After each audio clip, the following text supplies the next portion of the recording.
3, 2, 1.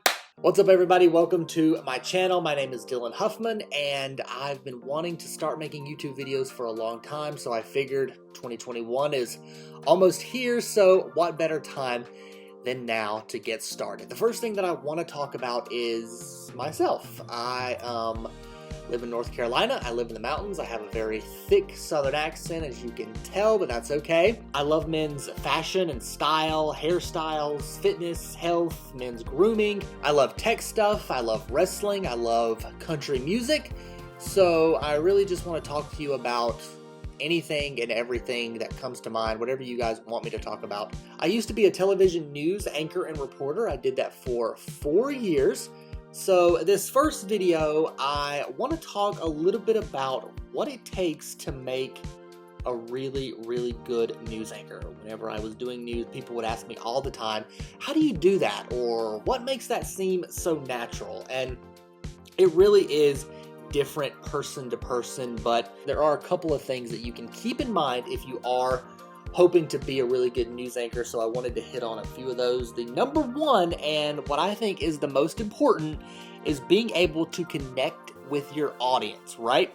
Now, of course, that's very subjective, and you can connect in different ways, and in the world of COVID, it's very hard to connect, but you have to have that personal connection on the TV screen. You have to give them a reason to want to watch you. A lot of news companies now are, going with the idea that people do not tune in to watch the anchors. They only care about the content, and I don't think that is correct at all. Now, of course, the content is very important. You want to have really good news content. You want to have the best content, accurate content, and you want to have it first. But I think so important is having anchors and reporters that people actually like and that people want to watch. If I turn on the news and I see a news anchor that I don't like, I'm probably not going to watch that channel for very long. I'm probably going to turn the channel to the next station.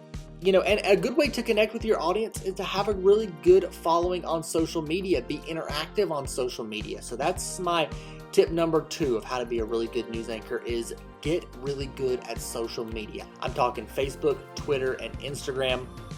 Be sociable, be fun, be exciting on your social media. That is huge for news anchors. If I go to a news anchor's Facebook page or their Twitter page and they've tweeted once every 2 or 3 days and they really just post about the news, I'm probably not going to give them a follow. I like to follow news anchors who are not afraid to open up and just be themselves. If you're in a restaurant and you're having a burger, post a picture of it and let me know what you're doing as a person. I don't want to just see your news story, that one tweet once a day. If you're a wrestling fan, tweet a couple things throughout the day about wrestling. If you're a football fan, tweet a couple things throughout the day about football. It's going to go a long way in getting more followers and getting people to just be more interested in what you're doing.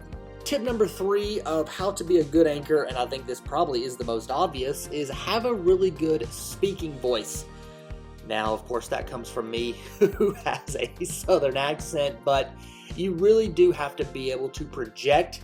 You really do have to be able to talk from your stomach. I know that kind of sounds weird, and that's hard to do for a lot of people, but, that's something I heard constantly when I was asking, how do you get that good, TV or radio voice? It's always, well, talk from your stomach. And I'm just like, once you get it, it is definitely a big help. So I hope this video was helpful. If you have any comments or concerns, feel free to hit me up on social media.